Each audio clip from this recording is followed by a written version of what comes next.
Good afternoon. This is Celia Lacayo again with LA Social Science doing our book series. Finally in person, so it's going to be very exciting today. Again, I'm a professor in the Chicano Central American Studies department as well as African American Studies. So we have a really great treat for you all today. We have this amazing book that has just come out. Cartographic Memory, Social Movement Activism, and the Production of Space with Juan Herrera. Juan, how are you today? I'm doing well. Thank you so much for having me. It's such a pleasure to be here. And hi to everyone out there. So, Juan, share with us what is the main argument and contribution of this book? Well, as a geographer, I like to consider myself as a voice for space because we often just assume that space just exists and that we walk upon it and we don't really think about how it is produced, what are the power dynamics that went into its production, etc. So this book is really about thinking about the social forces of social movements and how we often think of social movements as mobilizations that happen in the streets. And I became really interested in how social movements produce space. And so the main argument of the book is that we need to think about the spatiality of social movements. And specifically for movements that happened, the book that I wrote is about 1960s Mexican American or Chicano movement mobilizations in the Bay Area. And when you think about the fact that these movements produced spatial formations, not just architectural formations, but also institutions um, and social relationships and new worldviews, right? When we actually think about all of these dynamics, we can more accurately assess the continuities of movements. And so for me, this is also a book that's trying to urge us to think about the legacies of movements that we often relegate to the past. So if we take a spatial reading, we can more accurately assess these long-lasting legacies of movements. Um, and so that's in terms of social movements, that's the major contribution. But in terms of Bay Area dynamics, it's really a book that's one of the first books that's trying to tell a history, a political history of Mexican American or Chicanx activism in the Bay Area. Because so often we think of Bay Area and Oakland specifically as the site of Black mobilizations, which rightly it is, right? And we have to acknowledge that strong legacy. But the book is also trying to center the contributions of Chicanx activism to the region. So, can you tell us a little bit more specifically about Fruitvale communities and those spaces and how that reflects movement politics? Yeah, so you might wonder what it means, what I mean by the social movement production of space. And mainly, I am a scholar that comes out of the Chicanx movement. So my undergraduate studies was in Chicanx studies. Um, and so I was told that I had to give back to the community, that education was about giving back to the community and making the community better, right? And so when I started graduate school in Berkeley, I went to Fruitvale because that's where I was told that the community was, right? And I encountered all of these organizations. And so it was a legal center named Centro Legal de la Raza, a free medical clinic called Clínica de la Raza, a community development corporation called the Unity Council. And so and then a plethora of other organizations, right? And so putting two and two together, these organizations all came out of the 1960s or the late 1960s. And, they had this common denominator of being proud about being Latinx or Chicanx, right? Um, and so what I realized was that so many of these organizations had been produced by social movement actors, right? And that there wasn't that much of a history about how these organizations had been produced. So I became really interested in wanting to tell the story of how these organizations became produced and how the entire neighborhood also becomes produced as a Latino neighborhood, a Latinx neighborhood. Um, and my argument in the book is that it's the social movement activism, the institutions built out of activism, and then the kind of political work that these institutions continue to do since the 1960s that really helps to produce this neighborhood as a Latinx space. You coined this brilliant concept, cartographic memory. How does that come about? And tell us how that's important. Cartographic memory comes from um, the reality that when I interviewed most people, most activists in the neighborhood, right, they always talked about locations of buildings, locations of institutions, or where they specifically mobilized. So for me, I really became attentive to the fact that they were narrating their stories through cartography by really literally mapping the way that the institutions that they created, right? Um, but what was also really interested was this kind of situatedness of these memories, right? Um, and that's why so it's not, I I use cartography not just to sort of say or draw attention to the fact that people remember their memories are shaped through place, right? Um, but also that that some of these places, right, or some of these organizations are no longer are no longer exist, right?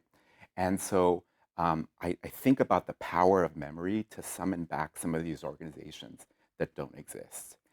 And for me, cartographic memory is also about, and it's really thinking about the field of cartography, right? And then critiques, historians of cartography have critiqued the way in which we think about cartography as an objective kind of representation of a space. So, for example, think of a map of the United States. We think about this is the nation of the United States, right?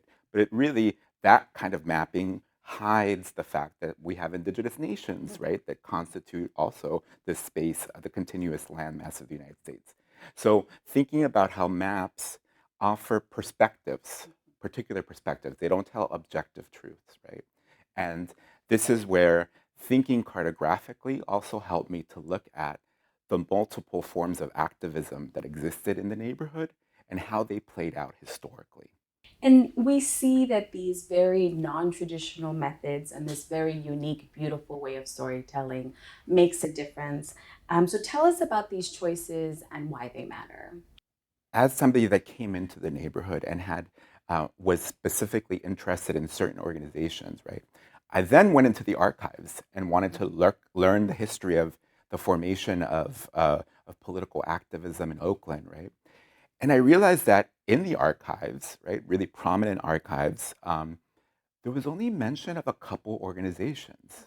Um, and these organizations were actually the most prominent ones, the ones that received the most funding, the ones that had the most respect, the ones that specifically understood themselves as these kinds of neighborhood stewards, right? But then when you interact with people in the neighborhood, they remarked about other organizations and other kinds of activists, right?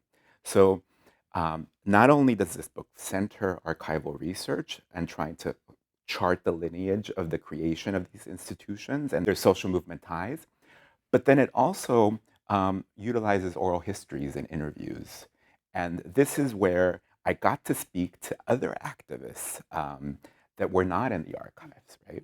And these are really much more radical activists. So the book really traces this genealogy of political activism that we're so familiar with 1960s activism, where we have this strong division between conservative, what were dubbed as conservative or moderate activists, and what were dubbed as very radical activists, right? And most of scholarship has focused on this radicalism. We have this kind of privileging of radicalism. Um, and less attention has been drawn on the more moderate forms, right? But what was interesting is that those moderate forms of activism were really present in the archives, but the radical ones were not. So that's where the oral histories with these kinds of radical activists were really helpful in terms of thinking about the whole multiplicity of different forms of activism that took shape in this neighborhood, right? Um, and also to understand that when you take a neighborhood level approach to studying social movement activism, you can see that these kinds of competing political postures that we often assume to be polar opposites, in fact, inhabited the same neighborhood. And so, and their kids went to the same school together, right? So it really, having these multiple methods and multiple forms of telling the story really allowed me to sort of situate activism on the ground as well. So it's so clear that recapturing this history serves us for so many purposes, and that onto that self, in into itself, it's so critical for this book. Can you tell us how that now pertains to the contemporary, and really why everybody should go out and get this book, and certainly professors should assign it to their students? Yeah, well, I think this book really urges us to think about um, how movements take place, right? And how movements produce place. And specifically the movements of the 1960s, you see the reverberations of these movements throughout the United States. So we can think of communities like Boyle Heights as having a similar kind of history. You can think of communities like Barrio Logan in San Diego as also having a similar history, or the Mission District, right? So I think it offers us a new way of thinking about the effects of social movements, um, but also the long-lasting effects, right? That we could still go to these communities, and guess what? Boyle Heights now is the prime community that is fighting gentrification and fighting immigrant rights. Guess what? The community of Fruitvale that I study is the epicenter of immigrant rights activism, and also the epicenter of housing rights activism. So these are not coincidences, right? It's only by tracing these long historical lineages in place that we're able to see how how movements from the past influence newer movements, generate new movements, right? Um, but I think it's also important to have these kinds of analytical skills to think about newer movements, like let's say like the Black Lives Matter protest that happened a couple 2 summers ago, right? Um, I felt like my students were so energized by it, but then like the energy sort of dissipated once the sort of visible parameters of the movement were gone, right? On the street activism. And I think this book encouraged us to think about other forms of activism, right? And sort of broaden the scope of what activism means so that we can think about how these movements have set up institutions, for example, or how the leadership continues to struggle, and how it is that these kinds of mobilizations are not just something that happened this summer, right? That 2 summers ago, but that they're ongoing. And I think that's the value that I see that I hope this book offers for students, and for that I think is applicable for other classes in terms of social movement activism. But also to commemorate, I think part of my mission of this book is to commemorate the work that these activists did. Um, these were activists that were in their early 20s and fresh out um, university, and they created these institutions and this sort of milieu of social relationships, but they often don't get credit for it. And I think um, when we remember them in this way, when we remember their memories, and we assign kind of power to these memories, right?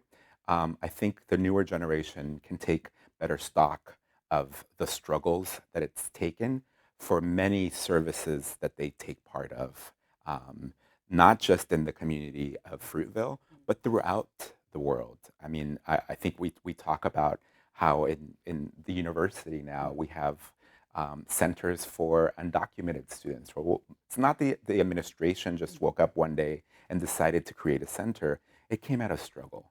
And so I think this book offers a good way for us to assess the legacies of movements, right? And the ongoing nature of movements, and how we can better appreciate those legacies today. Well, we thank you for all your work that it took to build such an amazing and beautiful book. And we urge everybody to get it. And thank you so much for your time. We really appreciate it, Juan.